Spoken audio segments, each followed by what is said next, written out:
ಅಂಬಿಗಾನ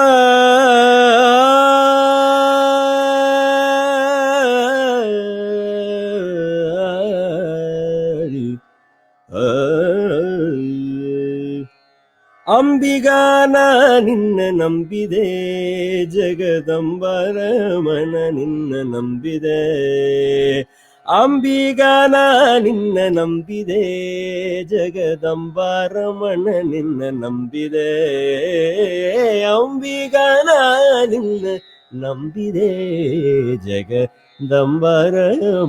ನಿನ್ನ ನಂಬಿದೆ ಅಂಬಿಗಾ ಜಗದಂಬಿಗಾ ಅಂಬಿಗಾ ನಿನ್ನ ನಂಬಿದೆ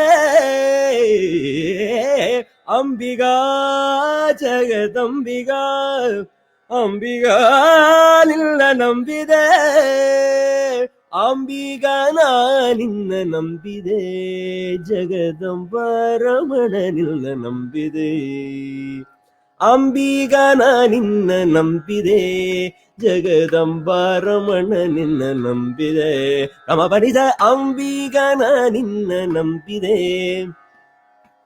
ಸನಿ ಬನಿ ಬಮ ಗಮ ಬನಿ ಬಮ ಗಮ ಗದ ಮಗಮ ಪನಿ ಅಂಬಿಗನ ನಿನ್ನ ನಂಬಿದೆ ಪಮ ಗಮ ಬನಿ ಬಮ ಗಮ ಬನಿ ಬಮ ಗಮ ಬಮ ಗದ ನಿದ ಗಮ ಬನಿ ಅಂಬಿಗನ ನಿನ್ನ ನಂಬಿದೆ ಗಮ ಬನಿ ಬಮ ಗದ ಗಮ ಮಗ ಗಮ ಬಮ ಬನಿ ನಿ ಬನಿ ಬಮ ಗದ ಗಮ ಬನಿ ಅಂಬಿಗನ ನಿನ್ನ ನಂಬಿದೆ ಸನಿ ಬನಿ ಬಮ ಗಮ ಬನಿ ಬಮ ಗಮ ಬಮ ಗದ ನಿದ ಬಗ ಪಮ ನಿ ಬದ ನಿ ದ ಬನಿ ಮ ಬ ಗಮ ಬನಿ ಬಮ ಗಮ ಗದ ಮ ಗಮ ಬನಿ ಸನಿ ಅಂಬಿಗನ ನಿನ್ನ ನಂಬಿದೆ ಮಮ್ಮ ಗಮ ಬನಿ ಬಮ ಗ ಪಮ ನಿ ಬ ಸನಿ ಸ ಬನಿ ಮ ಬಗ ಪಮ ಗದ ನಿದ ಮಗ ಸ ಪಮ ಗದ ನಿ ನಿ ಬಮ ಗದ ಸನಿ ಬಮ ಗದ ಗಮ ಬನಿ ಅಂಬಿಗನ ನಿನ್ನ ನಂಬಿದೆ ಜಗದಂಬರಮಣ ನಿನ್ನ ನಂಬಿದೆ ಅಂಬಿಗನ ನಿನ್ನ ನಂಬಿದೆ ಜಗದಂಬರಮಣ ನಿನ್ನ ನಂಬಿದೆ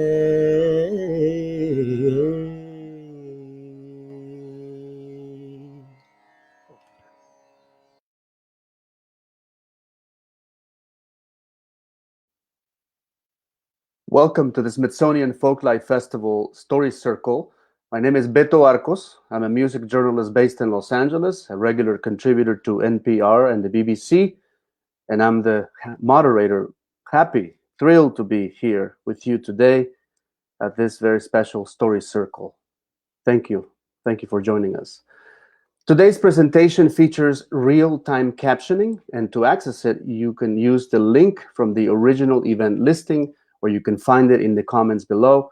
We recommend opening it in a separate browser window or on a separate device.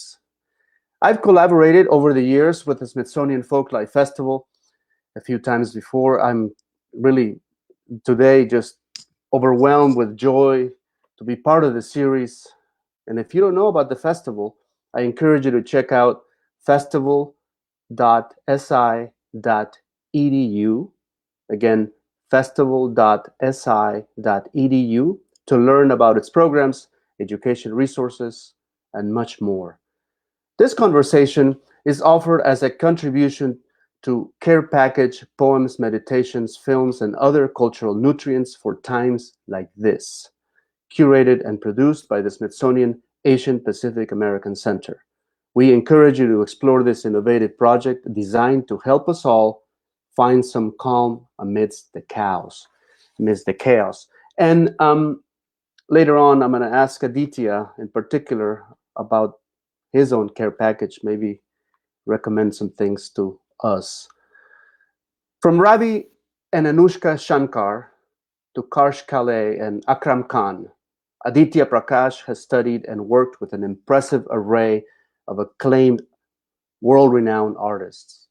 Face-to-face exchange has always been key to his creative process. How have his ideas about collaboration changed, and what opportunities for experimentation and exploration does this moment of physical isolation hold? And what is he learning from traditional knowledge and practice, both of which are no strangers to innovation and exploration, that can help us imagine a post-COVID world, a post-pandemic world. And with this, I would like to welcome to this very special story circle, Aditya Prakash. Aditya, Hi, Beto. How are you? well, good morning in the West Coast Yes. and good day or midday on the East Coast. And if you're listening or watching us anywhere else around the world, good day to you. It's a pleasure to be here, part of Smithsonian Folklife Festival, and to speak with you. Great. Yeah. Aditya, first tell us about this first song you sang in that wonderful space at home that you've created, a kind of little sacred space for us. Yeah, the first song was a song from my new album called Diaspora Kid, which I released on Rope-a-Dope Records on March 20th. Strange time to be releasing music right in the heart of the pandemic, but this has been planned for over a year. But it's a time that it's also important to share art and music at a time when, yeah, like all my live streaming, all my live concerts were canceled for the album, but I'm really happy that I was able to still release music. And this song was a song that it seems to be one of the favorites on the album. It's called Ambiga, and it's important today. It was written in the 15th century, so a really long time ago, but the message still stands strong. It's about having faith and resilience despite whatever life throws at us. That's what the poet, whose name is Purandaradasa, from the 15th century, he says these lyrics back then, and it still relates to me and it holds strong today. So that was the first song that you heard. When you mention this poet and when you say that this is from the 15th century, it sort of tells me you have learned and studied this music for more than a couple decades now, in a family that nurtured this tradition, this music. Tell us a bit about growing up in Southern California. I mean, your parents moved here as immigrants in the 70s from India, right? That's right. My dad came here to study, do his his master's, or is it graduate? I can't remember, at UCLA. And then my mom came over in the 70s, and she started one of the first Bharatanatyam, which is South Indian classical dance. She was one of the first to start a dance school in LA. I think she was the first in 1975. And so naturally, I grew up in a house that was filled with Indian classical arts, and so it naturally was the sound that I heard growing up. And but that's what connected me to my Indian roots, and I felt culturally I felt so Indian, but socially I felt so American. Like my social circles, my friends, even my accent is a very American accent. So it was kind of I was straddling these two identities growing up in LA, and especially in school. um, I really found it difficult to show people my Indian side, because I was one of four kids in school that was Indian, and from elementary to high school. And although I grew up with this rich tradition, which I was obsessed with, I was proud of. Um, I always felt a little bit hesitant to be show my different side in school as a young kid. I always wanted to fit in and kind of kind of blend with my friends and the society, but I didn't connect to pop songs as much. I didn't connect to anything aside from Carnatic music, which is strange for a kid who grew up in America, but it just shows the importance of childhood and how those sounds you hear growing up really stick with you. And I owe a lot of that to my parents. But yeah, this kind of hesitancy to show my Indian culture kind of all started fading away when I had experiences with, as you know, when I toured with Ravi Shankar. We've talked about this, and that was a huge launching point for me for my career and the direction I wanted to take with my music. That was a defining moment. I was actually hoping you could take us back to that moment, or tell us briefly that story of you auditioning for none other than Ravi Shankar. I mean, Yeah.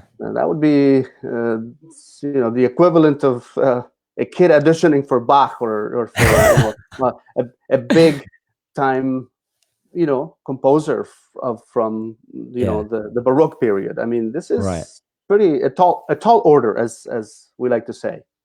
I guess I'm glad I was so young at the time, because if it was now, I would probably freak out and like have a panic attack that I'm performing. But at that age, I was just like, I was carefree. I just sang. I mean, I was nervous, of course, but I'll take you back a couple of years. I was 12 or 13, and I started doing my first solo professional concerts in India. And I'll go back a little bit also, because my parents were huge. They took me. My father would take me to India every summer and winter holiday for me to train, and that's when I started becoming very intense about my practice and my rigor with my Carnatic music. And I started getting to the level of performing concerts, solo concerts. It would be 2 to 3 hour concerts. And so I guess I was about 15 at the time, and Ravi Shankar lived in Encinitas, which is very close to me in LA. So he knew about my mother and her dance school, and he knew that. Then he started hearing that her son, this little kid, he's performing concerts, and he's definitely someone who encourages young talent, and he's curious. He's always trying to find new talent. And he just called me over. He called my parents and said, have your son prepare like 30 minutes. I just want to hear him sing. So I went to Encinitas. I prepared 30 minutes. When I got there, there was an audience, and so that's when I started freaking out. And I knew it was a very elite audience because they're at Ravi Shankar's house. So it was quite scary at first. And then my half an hour was up. But then he he asked me he kept requesting more songs, and he was like putting ta, like keeping the beat, and like shaking his head and like enjoying. And that totally eased all that nervous feeling I felt. And yes, that photo you see is right after my house concert. The little 15-year-old boy. Tell us who's in this photograph. I know you're the tallest in of Yeah, all of them, right? I am. And then to the far left is Tanmoy Bose, who's a legendary tabla player who played with Ravi Ji a lot. Then next to me is my music vocal guru at the time, Pali Ramachandran, who came from India that summer. He would come. My parents brought him from India to train me. Not the summer, so I went to India in the summer, then I came back, and even in the school year, my parents wanted me to keep training. I wanted to keep training too. So and my teacher, he was willing to come, and he stayed with us for a few months. And so he came for the concert. Then behind me is my father, and then yeah, just a bunch of guests that were at the Great. house. And yeah, that half an hour little thing became a 2 hour concert. And then a year later, he called me from Russia while he was on tour. He called my parents and said, would your son be interested in touring with me for my Festival of India 3 concert tour? And of course, they didn't even ask me. They were like, yes, he'll do it. And when they told me you're touring with Ravi Shankar, I was like, I have 2 months. I have high school. Like I have my senior year. I have to apply for colleges. But then I got some sense in me. I was like, hell yes, I don't care. So I missed 2 months of my senior year in high school. And the picture you see is him teaching me one of his compositions for the tour in his house. That's his wife, Sukanya auntie, or Chinnama, as I used to call her, sitting next to me. She looks like she's glaring at me because I probably sang something wrong. But could you sing one of his pieces? Sure.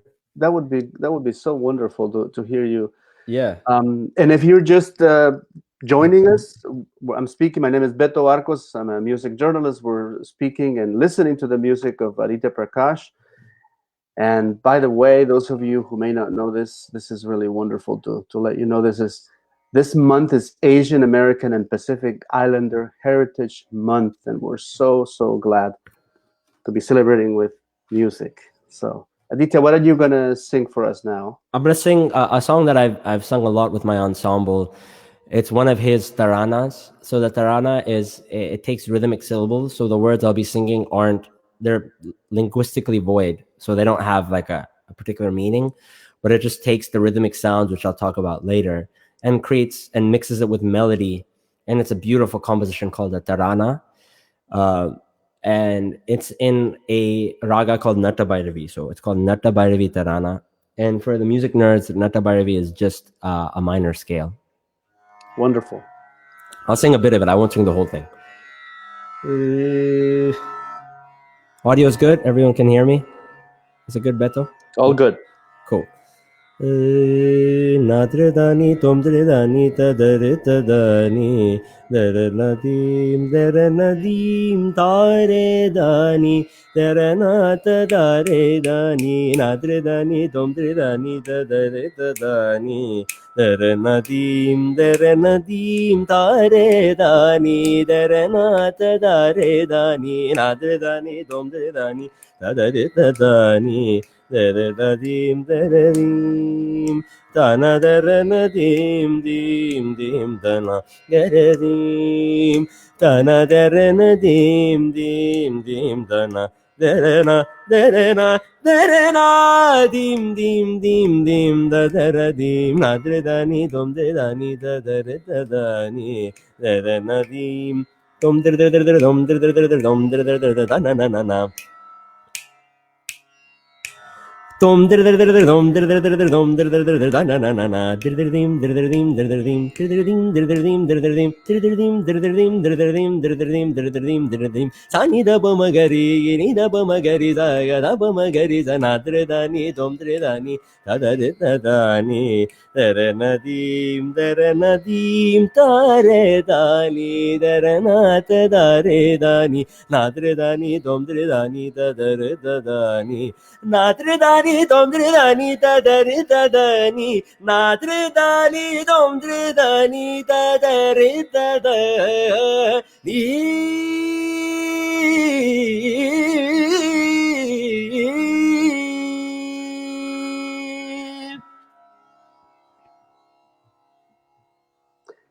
Okay, we're going to get into the sort of heart of this song and later, a little bit later, about how those vocalizations are doing, what they are. But first, Aditya, I wonder if you could tell us a bit about this sort of decision. Now, you were traveling. You mentioned, you said you were going back and forth traveling, learning from the masters in India and going to school here. But eventually, there was time to make a decision, and a career decision, and school.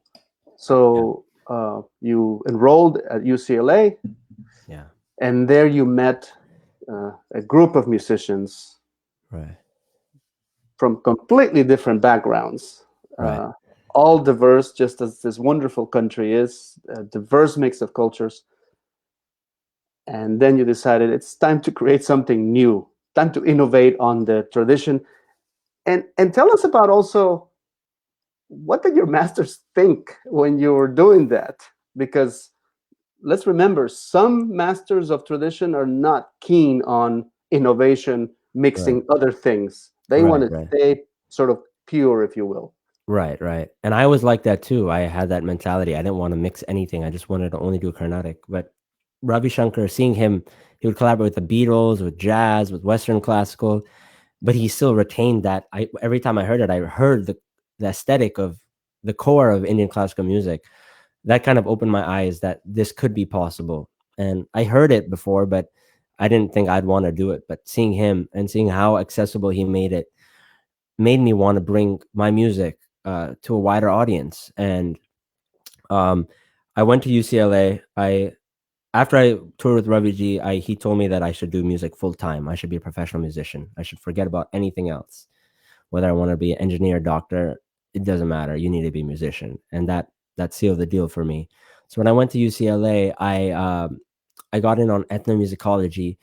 And yes, that's the first time my roommates, my friends, my classmates were all incredible musicians from different backgrounds. And most of them were jazz musicians. So this is the first time that I started interacting with actual jazz musicians. I'd obviously heard jazz music growing up in LA, but I didn't know anything about it. I just knew the sound and what it kind of sounds like. But hearing my roommates practice, them hearing me practice, us dialoguing, asking questions. We were just young, we were hungry, we were curious. And I think this dialogue is what sparked off this kind of musical collaboration. And it was about 2007 that I started UCLA.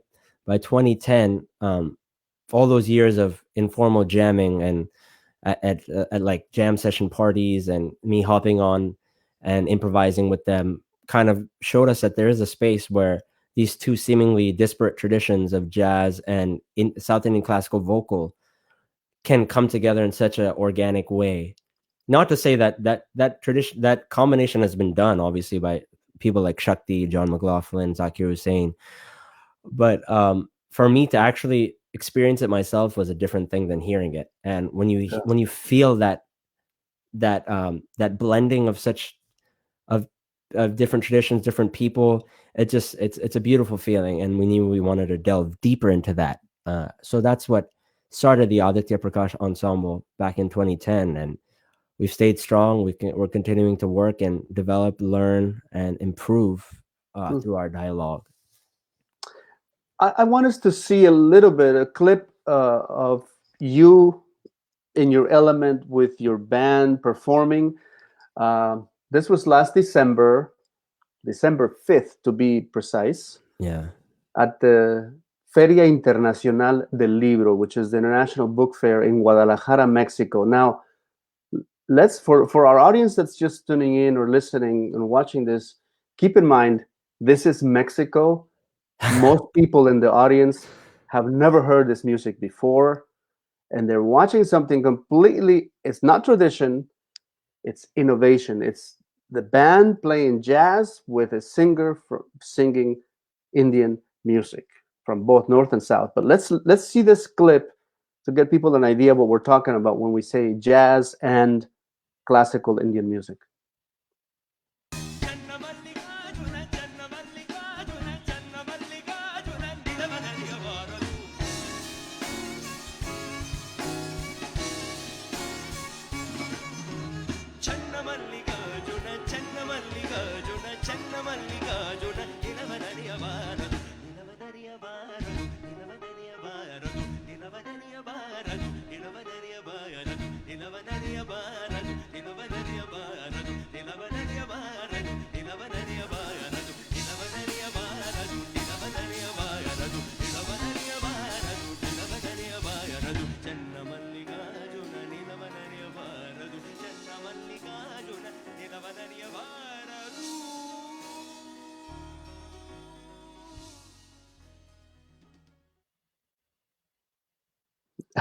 That's Aditya Prakash Ensemble performing December 5th in Guadalajara, Mexico at the International Book Fair. And an adoring audience, I must say. This was such a special concert. What was that piece that you sang at this concert? What was that one? That one was from our first album called The Hidden. It's The Hidden, the title track.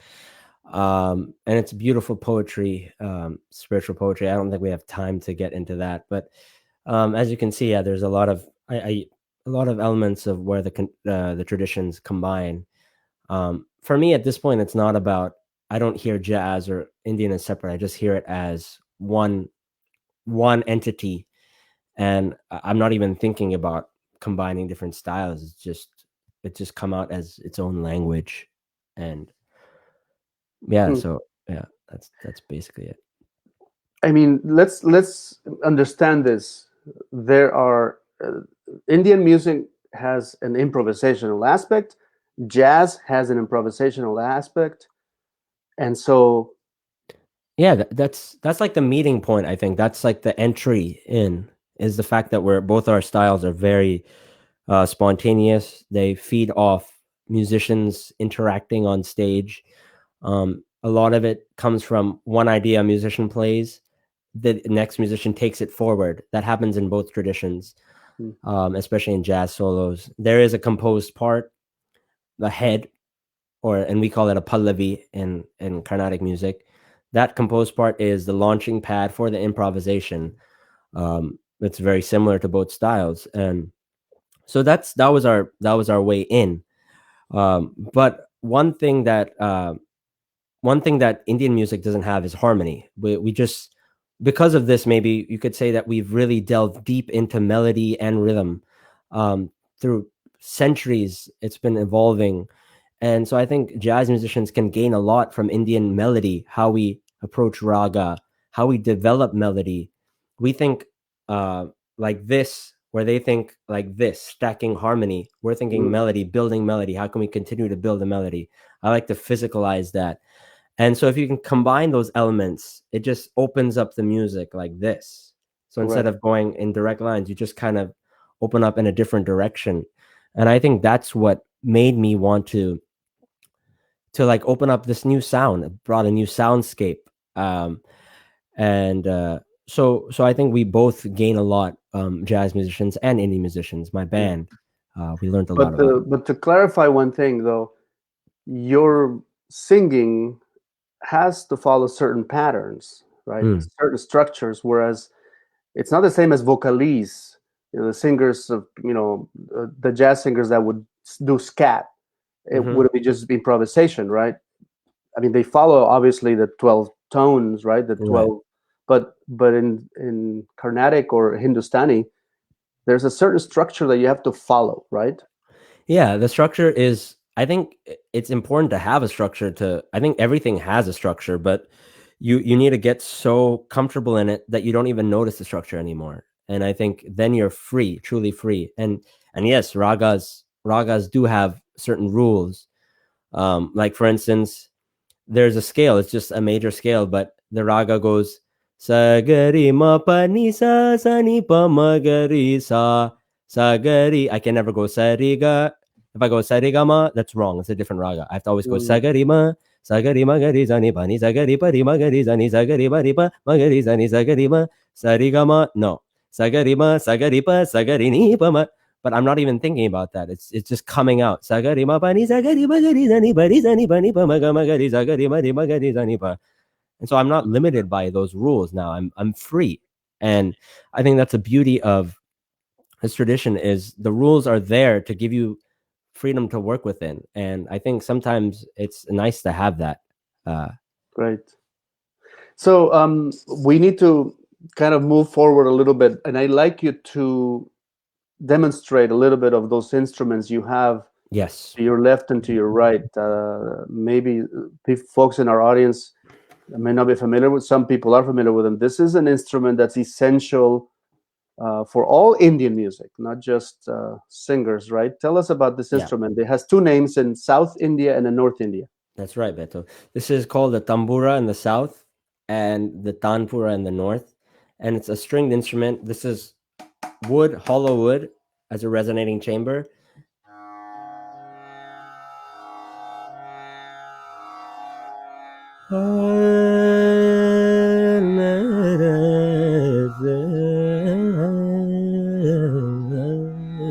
So this provides the tonic or the drone, and it stays constant throughout a concert, from beginning to end. We don't move this. This is a fixed element, but it creates the whole atmosphere of Indian music.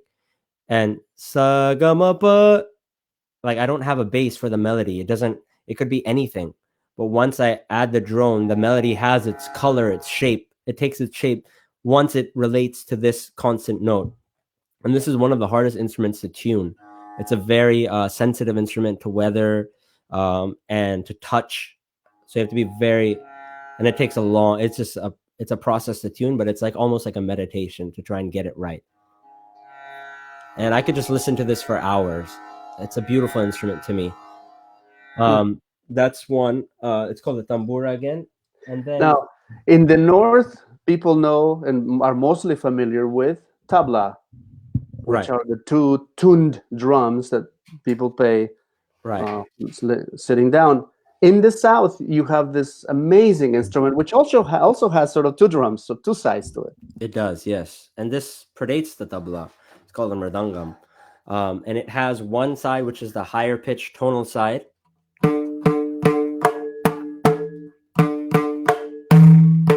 You get, as you can see, you get several sounds from it. Then here's the bass side.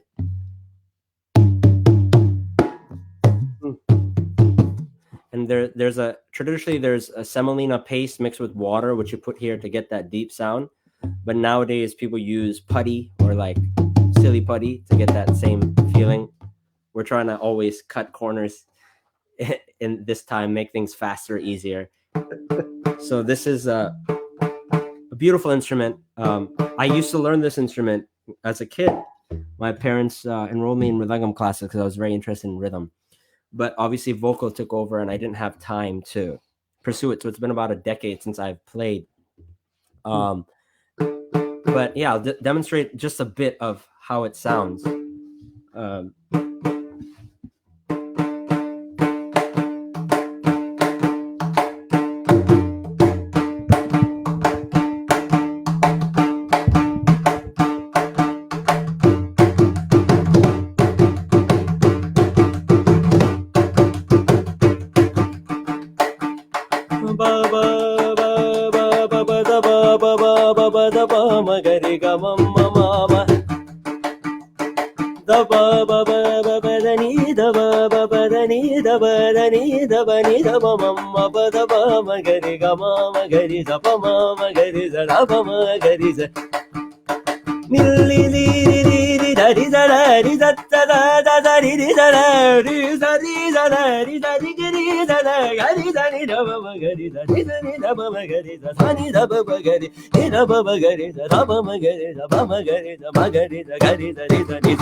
Wow.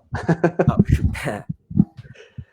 Let's talk usually about don't let's ever talk sing about and play, but tradition and innovation. I mean, Carnatic music is centuries old, and yet it's my understanding from what I've learned from you that it really has changed in the last 100 years. It's not the same as it was two, three yeah. hundred years ago, right? Yes. So we always think tradition is static. It's an old thing, but it's not. It's constantly evolving with the times, and that's something even I realized recently. I thought everything I was singing was from 5,000 years ago, but it's not. It's very recent, and I mean, social conditions cause change, and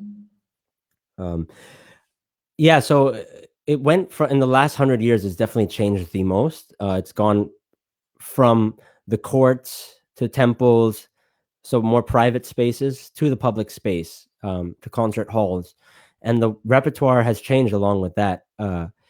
And so that itself is a big change. The way it's sung, and obviously the introduction of the mic, the way the voices are used is much different over the last 100 years, and so it's just so interesting how the ancient tradition has evolved, and I think it's continuing to evolve with technology, the way we learn, um, the way we're exposed to different styles, maybe the type of cross-cultural things that I'm doing may be the way forward. We don't know. It's hard to predict, but there's different styles that are making its way into Carnatic music, and it's more open to that. But it's important to always retain the core value of it, and the core aesthetic, the core sound. It's all about the sound.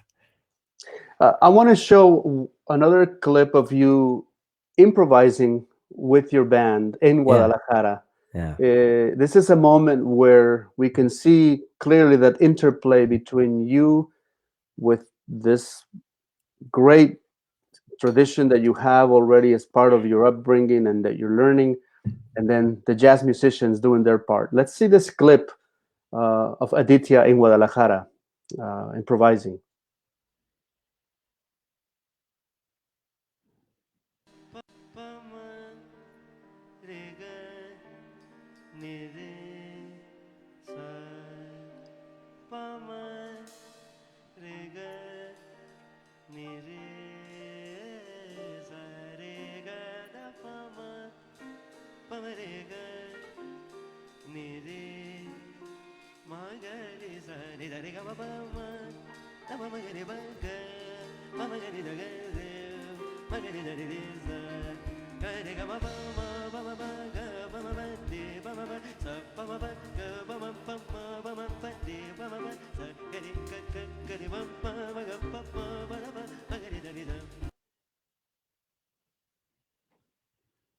That was fun. That was a good. That was That's good. tell us about that piece.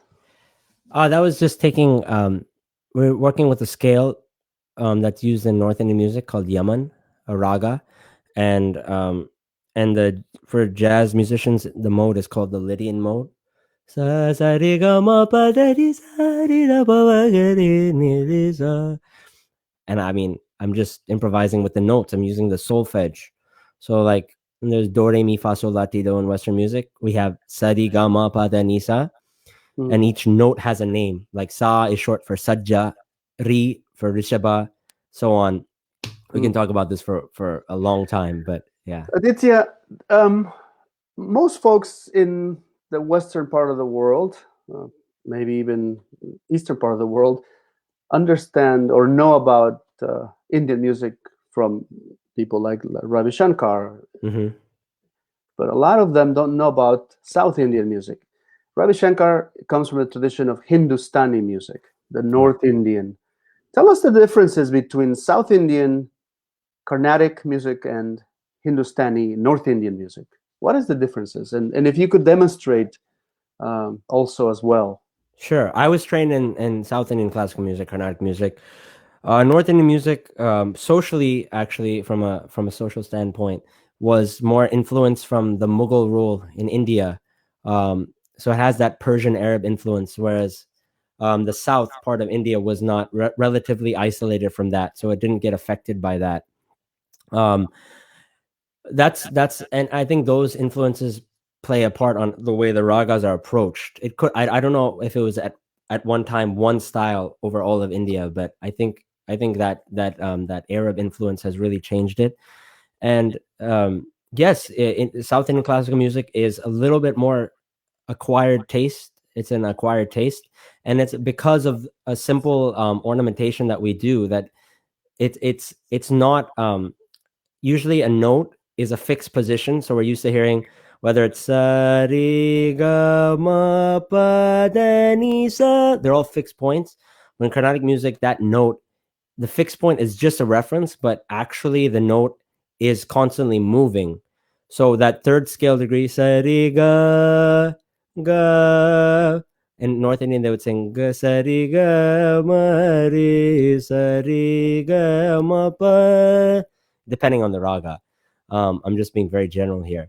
But for South Indian, that same note, sa re ga ma ga re, depending on the raga, it has so many different variations. It can't just it can be plain too. Ga, it's constantly moving and shaking. Sa re ga ma ga ma re ga ma ni sa re ga. And the fact that maybe it's microtonal and it's a little bit harder for the ear to digest, maybe is one of the reasons that people don't relate to it as much. But I think if you listen with patience and you do kind of have an open mind, you can find the same beauty and the same kind of quality of stillness that it's often said that Carnatic music is always moving. It's really fast, but even in that movement, you can find sa re ga ma ga re sa re ga ma ga. You can find that calm, that stillness, and yeah. So those are the main. Obviously, there's language differences. In the South, we use more South Indian dialects like Tamil, Telugu, Sanskrit. North, they use Urdu, Hindi, also Sanskrit, and there's room for both of the languages to also interact with both styles. But honestly, Beto, we can talk about this for a while. Yes. So I think this is a good stopping point for unless you have any other questions. No, I think I want you to talk a little bit about just briefly about your latest project, working with none other than Akram Khan. In fact, you had a big tour planned, and that tour included going to Mexico. I know. I was going to go to Guadalajara twice in 1 year. I want to show a photograph of you with Akram Khan, and you can tell us a bit about this piece. Yeah. So Akram Khan is an absolutely legendary choreographer, contemporary dancer and choreographer based in the UK. And he invited me to be a part of his final solo project called Xenos, which is about soldiers from World War II, soldiers that weren't named. A lot of the Indian and Bangladeshi soldiers that fought for the British, but they weren't named. They never got that kind of recognition. They gave their lives for a different country that they didn't even live in, and so it's about their struggle and that voice being heard. And it's a very powerful piece. And he's a big influence on my life. His approach to thinking about tradition has really changed like the way I think about things. Because tradition a lot of times is given to us. We're told what to do by our teachers, but a few artists have the ingenuity to question and kind of push that envelope. And so that kind of thinking is starting to develop in me because of being around people like Akram. And yeah, I was really excited. We've been touring for the last 2 years, and this year was a busy year to tour, but obviously it's likely all canceled or postponed. Yeah. It's been a challenge dealing with COVID as an artist for everyone, but especially for artists. And now that you mentioned this, Aditya, what can you say about music?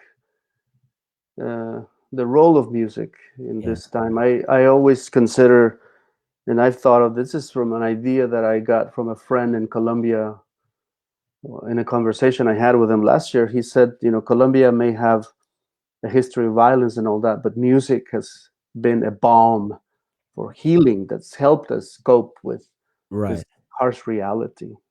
Yeah. For you as an artist dealing in these both worlds, tell us about that. Well, I've turned to arts a lot more now at this time. I read more, I watch documentaries, I listen to more music. I'm always wanting to learn, and I think and I know my friends too. They've been turning to arts more, and I think during these kind of times we realize the importance of music, dance, art, and I think it's really important that people we realize that we need to support the arts. And it's not just entertainment, it's a necessity, and it's not just an extra thing. It's something that kind of keeps us grounded, keeps our mental stability strong. And these times it's depressing, it's sad, it's unmotivating, and music brings that kind of spark, that kind of life, that creativity to our lives. And I think I've realized that more than ever. That I mean, I've always known that I needed art, but I think the whole world needs to realize that we need art in any form, and we have to do what we can to support and keep artists alive. A lot of artists have lost income, out of work, and we need to find other avenues like this to keep supporting the arts and keep them alive and invigorated at this time. Mhm.